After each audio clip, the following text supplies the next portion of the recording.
sahabat, senang sekali bisa berjumpa lagi setelah ada jeda beberapa saat. Saudara sekalian, saya sampaikan bahwa saya baru saja menerbitkan buku saya ya.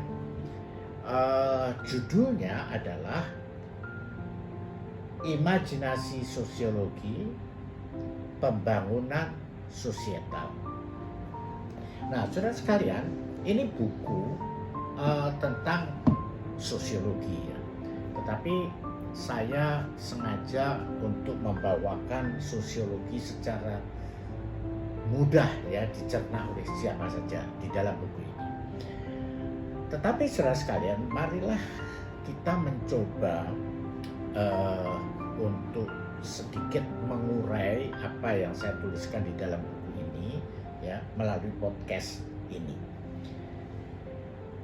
Saya ingin memulainya dengan suatu pertanyaan. Mengapa pembangunan sosietal? Nah, kita sering mendengar pembangunan sosial ya. Tetapi di sini pembangunan sosietal. Apa bedanya? Nah, memang agak banyak ya beda antara pembangunan sosial dan sosietal. Oleh karena itu akan saya uraikan semua ini di dalam podcast kita. Saudara sekalian, di dalam buku ini saya memulai dengan beberapa catatan-catatan kecil ya, sebelum kita mulai di dalam bab-bab yang ada. Beberapa cuplikan ya dari tulisan tokoh sosiologi. Salah satu cuplikan itu mengatakan begini: sulit jadi orang baik di dalam masyarakat yang tidak baik. Kesulitannya muncul dari kegagalan peranata sosial yang mengatur hidup kita. Nah, ini dikatakan oleh Robert Billah, seorang sosiolog pada tahun 1992. Nah, saudara sekalian, apa yang dimaksud ya bahwa kita sebagai individu sulit menjadi orang yang baik karena masyarakatnya tidak baik. Nah, ini menarik ya, sebab setiap orang pasti ya, kita semua pasti bercita-cita untuk menjadi orang yang baik ya. Tetapi ternyata menjadi orang baik itu tidak gampang, apalagi kalau masyarakatnya tidak baik. Nah, oleh karena itu, ini adalah bidang dari ilmu sosiologi ya, bahwa kita harus bisa menjelaskan mengapa ada masyarakat yang tidak baik, apanya yang tidak baik dari masyarakat itu, sehingga manusia-manusia yang hidup di dalamnya kalau mau berbuat baik pun menjadi ikut sulit. Nah, maka di sini kan dikatakan oleh Robert Billah apa yang dia sebut di sini peranata sosial. Nah, jadi peranata sosial inilah yang sebetulnya yang mengatur ya hidup manusia. Nah, hidup manusia itu kan dimensinya macam-macam ya. Jadi bisa di dalam bidang keluarga. Jadi kita hidup di dalam keluarga, kita bisa hidup di dalam tempat kerja kita hidup bisa di dalam organisasi dan seterusnya. Nah, peranata sosial ini, saudara sekalian, itu mengatur pada bidang tertentu. Nah, saya akan mulai saja dari satu bidang saja, karena kalau masyarakat itu tidak baik, berarti peranata di dalam setiap bidang kehidupan itu tidak baik. Nah, tapi mari kita ambil satu contoh saja, peranata kehidupan kita di dalam keluarga. Nah, itu namanya peranata keluarga. itulah manusia yang terdiri dari seorang bapak, seorang ibu, dan anak-anaknya di dalam satu keluarga. Di dalam keluarga ini diatur, ya, keluarga ini diatur oleh yang disebut pranata tadi. Apa itu? Yaitu norma-norma dan nilai-nilai, ya, aturan-aturan dan sebagainya. Contoh, kalau suatu keluarga itu di dalam hidupnya sehari-hari mau berinteraksi, maka ada normanya. Misalnya seorang ayah harus melakukan tindakan apa, mempunyai hak apa, mempunyai kewajiban apa, istri juga punya hak dan kewajiban apa, anak-anak juga demikian. Lalu bagaimana mereka berinteraksi, apa yang boleh, apa yang tidak, dan seterusnya. Keseluruhan itu yang disebut pranata.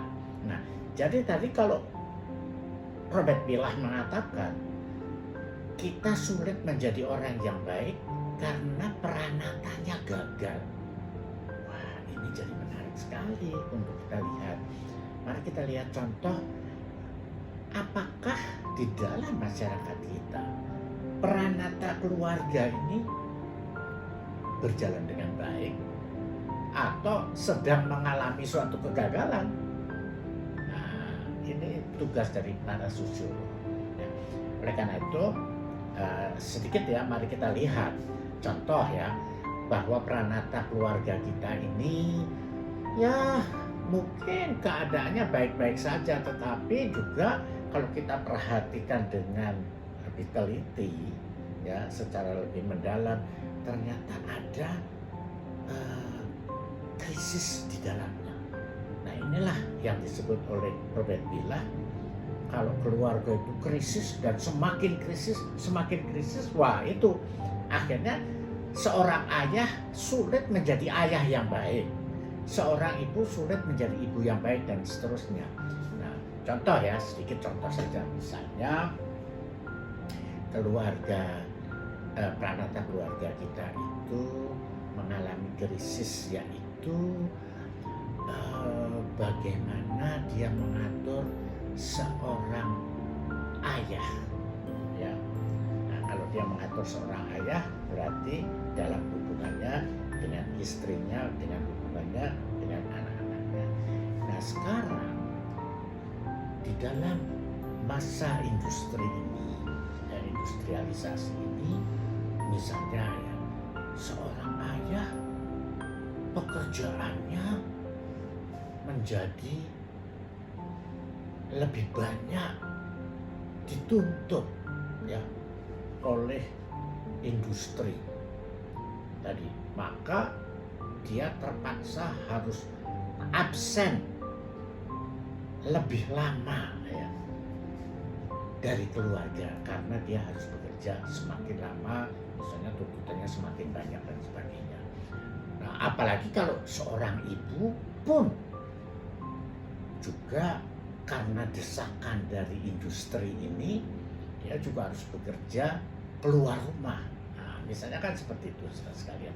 Nah, ketika terjadi perubahan ini, maka norma-norma yang lama di dalam masyarakat itu yang mengatur bagaimana bapak harus bertindak, ibu harus seperti apa, bagaimana hubungannya, menjadi mengalami perubahan, gesekan.